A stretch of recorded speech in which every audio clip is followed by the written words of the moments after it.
Welcome to the Tales of Zeke and Elliot, parables worth pondering. Best friends Zeke and Elliot are two frogs that have many adventures around Bicker's Pond. I'm Leah. Join us today as we count our blessings. It takes a leap of faith, but that's a step worth taking. If the path we face is the one God's making, when he says go, we won't be alone. Let's take a leap of faith. Morning worship had just dismissed, and Meadowlark was walking outside with Zeke and Elliot. That was a beautiful message about being thankful. Yeah, it makes you stop and think. At least it did for me. Exactly. So what did you think of today's service, Elliot? Good, I guess. Elliot and I are going to go get some lunch. Would you like to join us? Oh, how nice of you to invite me. But I have a casserole waiting on me at home. And I'd like to write out a list of things I'm thankful for, like Pastor Manna said this morning. Actually, Zeke, I think I'm just going to go home too. What? Wait, we had plans to go fishing. It may be the last chance we get for a while. Oh, hey, Elliot, watch your step.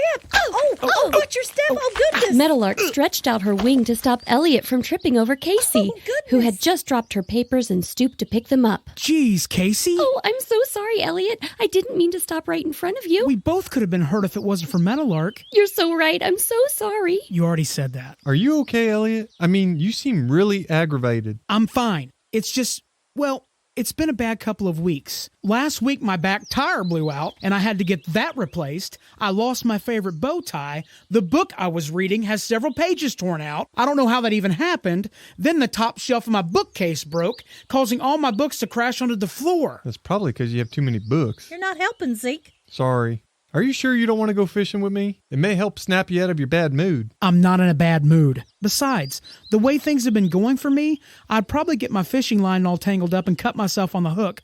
No thanks. I know what could turn that frown upside down, Elliot. Like Pastor Manna said this morning, the best way to get yourself out of the grumpies is to start being thankful. The best thing for me right now is to just go home. Thanks again, Meadowlark. You're welcome. And happy Thanksgiving, Elliot. Yeah, happy Thanksgiving, Elliot. See you tomorrow, buddy. Elliot kicked the dirt along the path on his way back home. He didn't eat lunch. He just sat down in his comfy chair and took a nap. After a couple of hours, he woke up and decided to fix himself some supper. He warmed up some leftover mushroom casserole and burnt the bottom. Frustrated, he decided to call it an early night and just go to bed.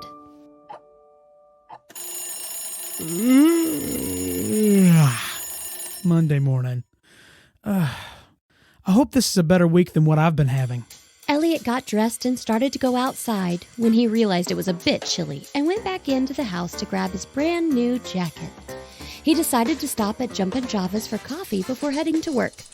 As he came around the corner, he bumped into Casey, spilling his coffee all down the front of him. Seriously, Casey, what is wrong with you? I'm so sorry, Elliot. I didn't see you. You made me spill coffee all over my brand new jacket. I haven't had this thing for a week. How about you come with me to Drake's Deli and I'll clean it up for you? And let me get you a new coffee. No thanks. I think you've done enough. I'm really sorry, Elliot. So much for hoping this week was going to be any better than the last several weeks. Now I have to change my jacket. I hope these stains come out. I don't have time to deal with this mess. I'll do it later. I'll just wear my old worn-out jacket and ride quickly to work. Zeke is going to be wondering why I'm late. I hate to be late. I'll pedal extra fast to make up time. Almost.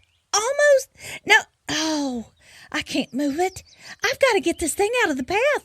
Someone's going to get hurt. Wait, do I hear a bike? Whoever it is, it sounds like they're going too fast. Oh, I better get to them before they come flying over that hill. They won't see this branch in the path soon enough to stop. Hey, stop! There's a broken branch ahead. Hey, Elliot, stop! Oh, thank goodness you stopped in time, Elliot. Woo, that was close. I'm so glad you were here, Meadowlark. If I would have hit that going as fast as I would have gone flying and no telling how bad that I would have been hurt. Why are you pedaling so fast? I'm running late. Casey made me spill my coffee all over my new jacket, and I had to go back home and change. I'm sure it was an accident, Elliot. Let's just get this branch moved out of the way. Good idea. I tried to move it myself, but I just wasn't strong enough. I think we've almost got it. Oh, there. Oh, thank you. Thanks again, Meadowlark. That's twice you saved me from falling. I appreciate you looking out for me. You're welcome. And I hope your day does get better. Me too. Hey, Elliot. I can't believe I beat you to work today. Well, you wouldn't have if it wasn't for Casey. What does Casey have to do with you being late? She made me spill coffee all over my brand new jacket. Made you? She bumped into me. I had to go home and change into this old raggedy thing. I might as well get started on that clock Mr. Mouse dropped off. Okay, buddy. What is wrong with this thing? I can't seem to get this spring pop back into this motor. Do you need some help? Maybe I can take a look at it. I doubt you'll be able to do anything. Really? How about you give me a try? This clock mechanism is powered by a clockwork motor consisting of a mainspring, a spiral torsion spring of metal ribbon. It has to be wound periodically. Its force is transmitted through a series of gears to power the balance wheel. None of that works if I can't get this mainspring back into place. That was as clear as mud. Maybe you're putting it upside down. Upside down. That's your help? Maybe I'm putting it upside down. Wow. Hey, I'm just making a suggestion. How about you take a break? Some fresh air and a walk could help clear your mind, possibly help bring you out of that bad mood you're in. I'm not in a bad mood, but I am going for a walk. I'll see you later. Want me to come with you? No. Elliot murmured and complained to himself as he meandered, and ended up at the big oak. The sun had peeked out from behind the clouds, so he didn't need to wear his jacket. He tossed it on the ground and sat down, leaning against the tree. I'm putting the spring in upside down? Unbelievable. Oh, what a day. And I'm not in a bad mood. It's just been a bad few weeks. Zeke just doesn't understand how many things have gone wrong. It's frustrating. It seems like I'm always fixing something on my bike. I'm just tired of everything that keeps going wrong. And Casey, it's like she's out to trip me up. I just need a break. Elliot sat for a while trying to clear his thoughts and figure out the problem with the clock spring. He decided he'd better get back to work before Zeke came looking for him. He reached for his jacket, but it was nowhere to be found. That's strange. It was just here. It was literally just next to me.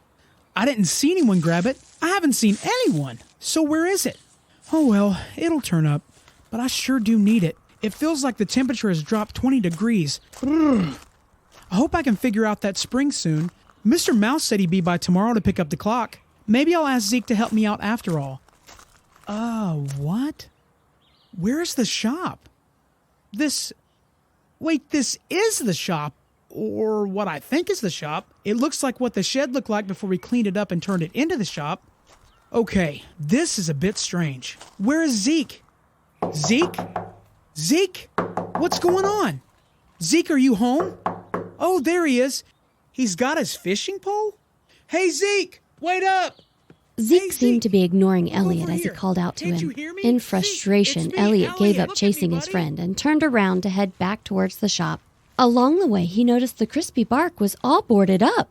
Confused, he came back to the shop, looking for his bike. My bike! It's gone! Are you kidding me? Who would take my bike? Someone's playing a joke on me. If you're listening, whoever you are, this is not funny. First my jacket, now my bike. I can't believe this. I'm going home. Maybe somebody took my stuff and just dropped it off there. Once Elliot arrived home, he searched around his house looking for his jacket and bike. Completely frustrated, he went inside only to discover... My books.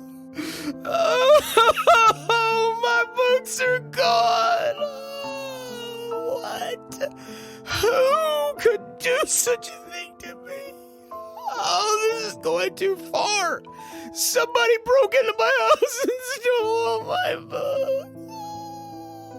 Who would do such a terrible thing? Think, Elliot, think. Who would take your jacket, bike, and your books?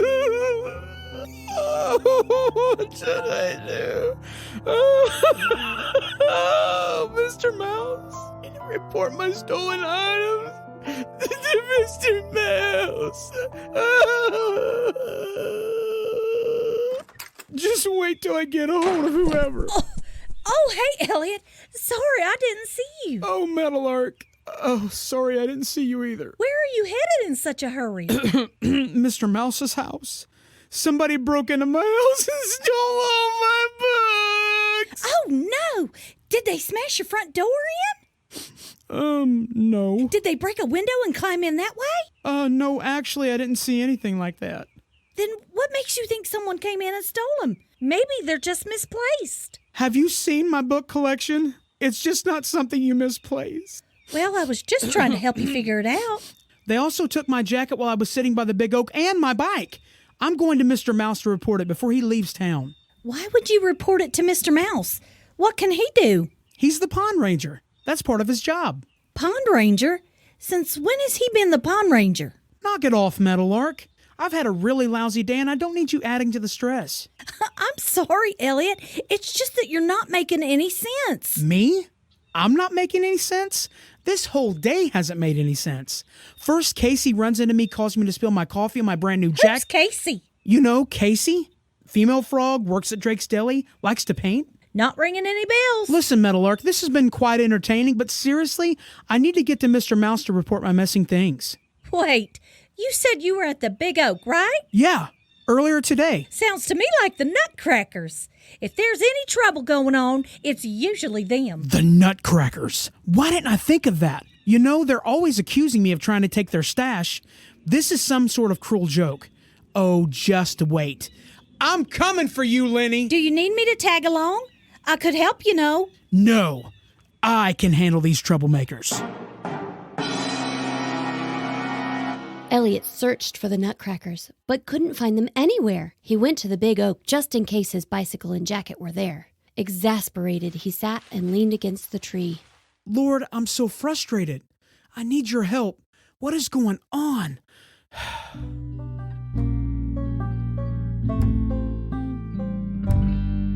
Elliot!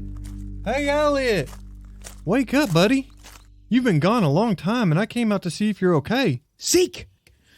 Zeke, I thought you went fishing. On a Monday? Why would I fish on a Monday? I've been at the shop. No, I was just at the shop. But it looked like the old shed again, and you were walking away with your fishing pole and wouldn't answer me when I called. Are you sure you're okay? I mean, you are talking gibberish. Yes, I'm fine. Oh, hey, there's my jacket, right where I tossed it. Oh, I'm so glad to have this thing. This morning you were complaining about that old thing. Now you're glad to have it back? What does that even mean? Like, what did it do? Get up and walk away? Listen, Zeke, it was the weirdest thing. This morning, I was upset because I couldn't figure out how to fix Mr. Mouse's clock. And then you said I needed to go for a walk, which I did, and I ended up here. I threw my jacket down, sat on the ground, and then when I decided to come back, I couldn't find my jacket. And when I got back to the shop, it wasn't the shop. I mean, it was, but it looked like what it looked like before we cleaned and cleared everything out. And then you were walking towards the pond to go fishing. I kept trying to call out to you, but you just ignored me. I gave up trying to get your attention and came back to the shop. That wasn't the shop? Exactly. Anyway, I came back to get my bike and it was gone. I thought maybe someone dropped it off at my house, for a joke, but it wasn't there. Oh, and when I went into my house, all my books were gone. I figured I had been robbed, so I took off to report my missing things to Mr. Mouse. Because he's the pond ranger? Correct. But I ended up running into Meadowlark. Now she's the one who was talking gibberish, saying Mr. Mouse wasn't the pond ranger and she didn't know who Casey was. It was crazy, Zeke. Meadowlark mentioned the Nutcracker, so that's how I ended up back here at the Big Oak. Where you fell asleep? I didn't fall asleep. It was real. That has to be one of the craziest stories I have ever heard you tell. It's not a story. It's the truth. It was real, Zeke. Wait a minute, Elliot. It's just like what Pastor Manis said in his sermon yesterday. Remember? It was something about being thankful, right? Not just about being thankful, Elliot. He said, what if you woke up tomorrow and only had the things that you were thankful for today? You mean I fell asleep out here and then just dreamed about all this happening? Yes. That would explain everything. You've been so grumpy lately and complaining about most everything. Meadowlark was around. Why was she the only one I was seeing? She's the only one you've been thankful for. You're right, Zeke. When she stopped me from tripping over Casey yesterday coming out of church, and then this morning when she stopped me from slamming my bike into that branch along the path, I told her how much I appreciated her. Oh, wow, Zeke. I literally just lived out Pastor Manis's sermon. Well, did you learn anything? Did I ever? I'm really sorry, Zeke, that I've been in such a bad mood lately and for all my complaining. That stops today. From now on, I choose to be thankful for everything and everyone in my life. Hey, we all have bad days, and things break and need to be replaced. It's a good thing, because that's what keeps us in business. But we should still always be thankful. You know what I'm thankful for? Your best pal? Yes. But I was going to say this jacket. It may be old and have holes, but it still keeps me warm. Oh, and for my bike. I might have to replace a tire ever so often, but it's a good bike. No, it's a great bike, and I'm so glad to have it. It makes my trek to the shop not so long. But mostly you're thankful for your best pal, right? Yeah, Zeke. I'm so thankful for you. You have been a great friend to me. I knew it. You know what else I'm thankful for? I'm sure you're going to tell me. Casey. And as soon as I see her, I'm going to apologize for my terrible behavior and let her know she is also a great friend. Oh, and then Mr. Mouse for being the pond ranger. He's always on top of everything that goes on around here. And for my house, my books, and my bed, my comfortable bed. Hey, how about we walk and talk? I'm hungry. Let's go get some lunch at the Crispy Bark. The Crispy Bark! Yeah, the Crispy Bark. Why are you shouting? Earlier, when I was dreaming, I walked past the Crispy Bark and it was all boarded up. It looked like it hadn't been open in a long time. Seriously? Wait till I see Gertie. I'm going to give her the biggest hug and tell her what an amazing cook she is and how I love her Z&E specials. She's going to think you want a free meal. And there's nothing wrong with that. They're fantastic. Well, as long as I get one, too. Thanks for listening today. In the Bible, in the book of Ephesians, chapter 5, verse 20, it says, "Giving thanks always for all things unto God and the Father in the name of our Lord Jesus Christ." We can and should remember to be thankful for all that we have. Family, friends, the things that we have, we should never take anything for granted.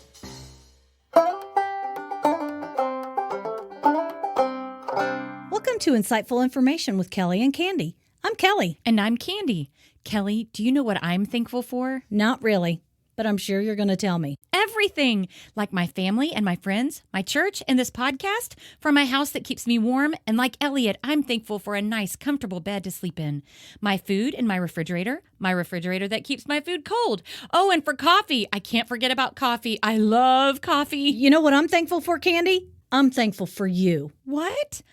I can't believe you said that. I'll say anything to get you to stop talking. Can we tell something interesting about Thanksgiving now, please? I'm not sure I can. Oh, good grief. Do you know how much the heaviest turkey on record weighed? I don't know. 86 pounds. Can you believe that, Kandy? Kandy? Yes, I can believe that. What I can't hardly believe is that you said you were thankful for me. I could just hug you right now. No, we don't need to hug. I mean, come on. We're trying to wrap up our Thanksgiving story with some fun facts about Thanksgiving. We have no time for hugs. You can't say something so nice to me and not expect to get a hug in return. If I allow you to give me a hug, can we call this a day? Sure. All right. Bring it in. Come over here. Let me just get my arms around you. I still need to breathe, Kandy. Can you not squeeze me so hard? Kandy! I said a hug, not a bear hug. Sorry. Are we done? Are you good? Get over here, Leah. I'm going to give you a hug, too. I'm good. Gotta go, kids. See you later. You guys. That'll teach me to open my big mouth. Thanks for joining us today. Do you know what we at Tales of Zeke and Elliot are thankful for? You, our listeners. Thank you for all your support. Thank you for sharing this podcast with your friends and family. Thank you for all the kind words you've sent our way. We need and appreciate you. From all of us here, Happy Thanksgiving! And until next time, when God leads, don't be afraid to take your next Leap of faith! Are we recording? Yes. Okay. Oh, ow, ow, ow, ow, ow, ow. That was a Did you trip or did you die? Both. Seriously? Do you want to leave that or you want me to redo it? Maybe dial it down a little bit, like use your inside voice. Like, ow. Just Okay. Produced and directed by Kelly White with aggression. That's our next business name, Kelly. Produced with aggression. and a little salty. A little salty. Salty aggression. All right, let's get back to business. Sorry.